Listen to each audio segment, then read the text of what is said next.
السلام علیکم ویورز، میں ہوں آپ کا ہوسٹ اظہر اور آپ دیکھ رہے ہیں میرا یوٹیوب چینل لا ڈسکس۔ امید کرتا ہوں آپ سب خیریت سے ہوں گے۔ تو آج کی ہماری جو ویڈیو کا ٹاپک ہے وہ ہے فائلر اور نان فائلر، ان دونوں چیزوں میں کیا فرق ہے۔ جو فائلر ہوتا ہے اس کو کیا بینیفٹ حاصل ہوتے ہیں اور جو نان فائلر ہوتا ہے اس کو کیا بینیفٹ اور کیا نقصانات ہوتے ہیں۔ تو اس سے پہلے میں فائلر کے لیے ایک ویڈیو جو ہے وہ میں بنا چکا ہوں، تو وہ میری پریویس ویڈیو دیکھنے کے لیے آپ جو ہے وہ میں لنک ڈسکرپشن میں لگا دوں گا، وہاں سے آپ دیکھ سکتے ہیں۔ تو بیسیکلی جو میری ویڈیو تھی وہ تھی کہ FBR جو ہے وہ کون سے ایسے ذرائع ہیں جن سے جو ہے ایک شہری جو پاکستان میں رہنے والا ایک شہری ہے اس کا ڈیٹا کس طرح سے جو ہے وہ اکٹھا کرتے ہیں۔ تو اس ویڈیو کو دیکھنے کے لیے ڈسکرپشن میں لنک لگا دوں گا، آپ وہاں سے وہ ویڈیو دیکھ سکتے ہیں۔ تو آج کی ہماری جو ویڈیو کا ٹاپک ہے وہ ہے فائلر ورسز نان فائلر، یعنی کہ فائلر کس کو کہتے ہیں، نان فائلر کس کو کہتے ہیں، فائلر کو کیا فائدے ہوتے ہیں وہ FBR میں جب رجسٹر ہوتا ہے، اور نان فائلر جو ہے اس کو کیا نقصانات ہوتے ہیں یا اس کو کیا بینیفٹ حاصل ہوتے ہیں۔ تو سب سے پہلے جو ہے فائلر ہے، تو فائلر اس بندے کو کہتے ہیں کہ جو بندہ FBR میں اپنا رجسٹرڈ ہوتا ہے، جو بندہ FBR میں رجسٹرڈ ہوتا ہے، رجسٹرڈ ہونے کے بعد وہ اپنے جو گوشوارے ہیں، اپنی جو ریٹرن فائل ہے وہ سال کے اینڈ پر، جیسے آپ کو پتہ ہے کہ جون جولائی جو ہے وہ سال کا اینڈ ہوتا ہے اور سال کی ابتدا ہوتی ہے، تو اس میں وہ اپنے گوشوارے جو ہے وہ ٹائم سے FBR میں اپنے جو فائلیں ہیں وہ ریٹرن جو ہے وہ جمع کرواتا ہے، تو اس کو وہ ایکٹیو لسٹ میں جو ہے سسٹم ایکٹیو لسٹ میں لے آتا ہے، تو اس کو کہتے ہیں فائلر۔ اور نان فائلرس کو کہا جاتا ہے، اس شخص کو کہتے ہیں یا اس شہری کو کہتے ہیں کہ جو FBR میں رجسٹرڈ نہیں ہوتا، اور جب وہ رجسٹر نہیں ہوتا تو وہ پھر اپنی جو فائلیں ہیں یا گوشوارے یا ریٹرن وہ جمع نہیں کرواتا، تو اس کو نان فائلر کہتے ہیں۔ اس کے علاوہ تیسری ایسی قسم ہے کہ جس میں کچھ لوگ ایسے ہوتے ہیں کہ وہ FBR میں رجسٹرڈ تو ہو جاتے ہیں، NTN نمبر تو ان کا لگ جاتا ہے، مگر وہ ٹائم سے ہر سال اپنی جو ریٹرن ہے وہ اپنے گوشوارے جو ہے وہ FBR میں جمع نہیں کرواتے، تو اس کو جو ہے وہ سسٹم جو ہے یا جو FBR کا ایک سسٹم ہے اس میں وہ نان فائلر کی کیٹاگری میں ہی آ جاتے ہیں، مگر ان کا NTN نمبر تو ان کا جاری کیا ہوتا ہے مگر وہ نان فائلر کی لسٹ میں ہی آتے ہیں۔ تو اس طرح جو فائلر ہے اس کو کہتے ہیں کہ جس کا NTN بنا ہو وہ سال کے اینڈ پر اپنی ریٹرن اور اپنی جو گوشوارے ہیں وہ مکمل طریقے سے جو کچھ بھی اس نے ایک سال کے اندر کمایا ہے یا جو اس کا لاس ہوا ہے جو بھی ہے وہ اپنے گوشوارے، اپنی تمام ایسڈ، اپنی تمام پراپرٹی جو ہے وہ گورنمنٹ کو بتاتا ہے، اس کو فائلر کہتے ہیں۔ اور نان فائلر وہ ہوتا ہے جو کہ جس کو FBR میں وہ رجسٹرڈ ہی نہیں ہوتا سرے سے، اور نہ ہی وہ گورنمنٹ کو بتاتا ہے کہ میں نے کوئی ایسڈ خریدا ہے یا فروخت کیا ہے۔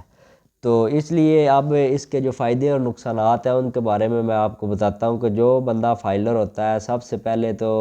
جو بندہ فائلر ہے چاہے وہ سرکاری کوئی بھی ملازمت کرتا ہے یا کوئی غیر سرکاری کرتا ہے یا کوئی بھی وہ جاب کرتا ہے کسی کمپنی، پرائیویٹ کمپنی میں جاب کرتا ہے یا کوئی پرائیویٹ پرسن ہے یا کوئی گورنمنٹ کا ملازم ہے، تو اس میں سب سے پہلے یہ ہے کہ گورنمنٹ نے ایک شرح رکھی ہے ٹیکس کی کہ کسی بھی بندے کی جو آمدنی ہے وہ سالانہ آمدنی 6 لاکھ سے کم ہوگی تو وہ گورنمنٹ کی ٹیکس لسٹ میں نہیں آتا، یعنی کہ اس کے اوپر 0% ٹیکس ہے۔ جو بندہ 6 لاکھ سے کم جس کی انکم ہے سالانہ، جس کی 6 لاکھ سے اوپر ہے وہ اپنا جو ہے سالانہ ٹیکس دے گا، اس کا جس شرح سے اس کی آمدنی ظاہر کرے گا اس شرح سے اس کے اوپر۔ یہ مختلف کیٹاگریز ہے، تو کسی کی 3% بنتی ہے، کسی کی 7% بنتی ہے، مختلف کیٹاگریز میں جو ہے وہ لوگ فال کرتے ہیں، تو ان کی مختلف جو ہے وہ شرح بنتی ہے۔ تو اس لیے جو بندہ بھی 6 لاکھ روپے سے کم جس کی آمدنی ہے اس پر ٹیکس عائد نہیں ہوتا، جس کی 6 لاکھ سے زیادہ ہے تو اس کو ٹیکس ادا کرنا پڑتا ہے۔ اس میں چاہے کوئی سرکاری ہے یا کسی پرائیویٹ کمپنی میں جاب کرتا ہے، جو بھی کوئی بھی کام کرتا ہے، تو اس لیے جو بندہ فائلر ہوتا ہے اس کو یعنی کہ کوئی بھی ایسڈ بائی کرتا ہے تو یا کوئی بھی ٹرانزیکشن کرتا ہے یا کوئی گاڑی خریدتا ہے یا کوئی پراپرٹی خریدتا ہے، تو اس میں جو گورنمنٹ کا ایک شیڈیول ہے اس شیڈیول کے مطابق جو فائلر بندہ ہوتا ہے اس کو کچھ % ٹیکس لگتا ہے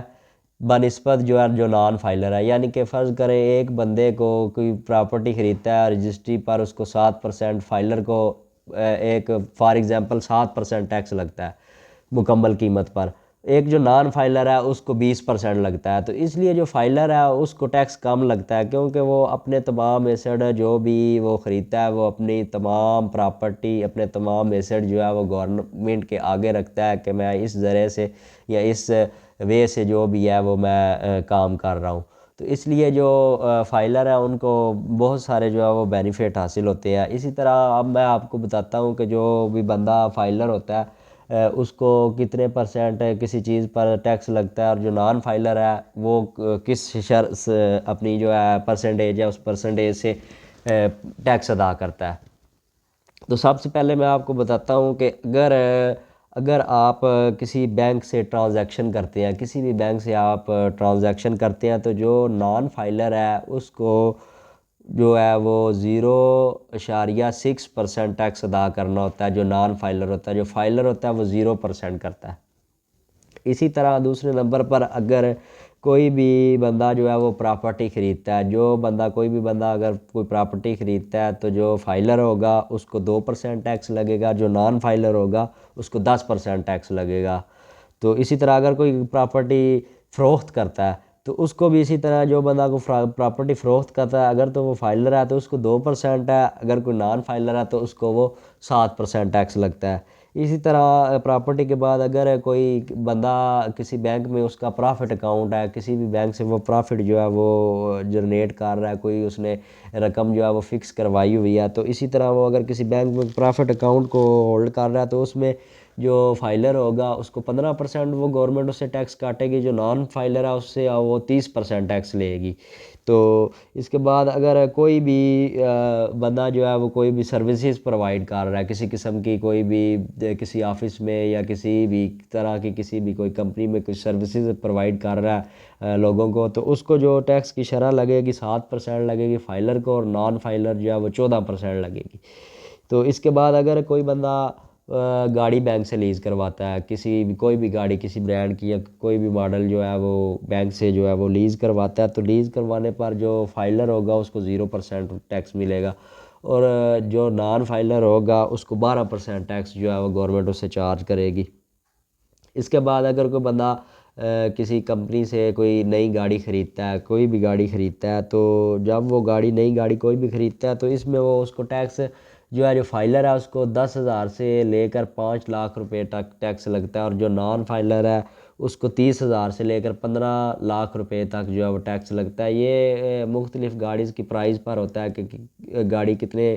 پرائز کی ہے۔ اسی طرح اگر گاڑی کے لینے کے بعد اگر کوئی بندہ اسے رجسٹر کرواتا ہے، ایکسائز سے رجسٹر کرواتا ہے، اس کی رجسٹریشن کرواتا ہے، تو اس رجسٹریشن پر بھی اگر تو کوئی بندہ فائلر ہے تو اس کو 10,000 سے لے کر 5 لاکھ روپے تک ٹیکس لگتا ہے، اور جو نان فائلر ہے اس کو 30,000 سے لے کر 15 لاکھ روپے تک ٹیکس لگتا ہے۔ اس میں بھی گاڑی کی جو انوائس ہے، جو قیمت ہے، اس کے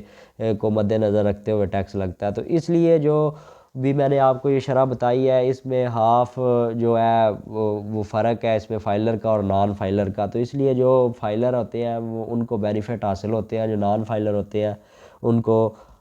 ٹیکس بہت زیادہ جو ہے وہ دینا پڑتا ہے۔ تو اس کے علاوہ ایک اور بات یہ ہے کہ جو بندہ فائلر ہوتا ہے، FBR میں رجسٹرڈ ہوتا ہے، اگر وہ کسی بھی برانڈ سے یا کسی بھی جگہ سے کوئی شاپنگ کرتا ہے، کسی ہوٹل میں کھانا کھاتا ہے، تو وہاں پر بھی وہ اپنا جو ہے وہ ٹیکس جو ہے، انکم ٹیکس جو ہے یا سیل ٹیکس کی مد میں جو ہے وہ اپنا ٹیکس جو ہے وہ گورنمنٹ کو پے کر رہا ہوتا ہے۔ تو سالانہ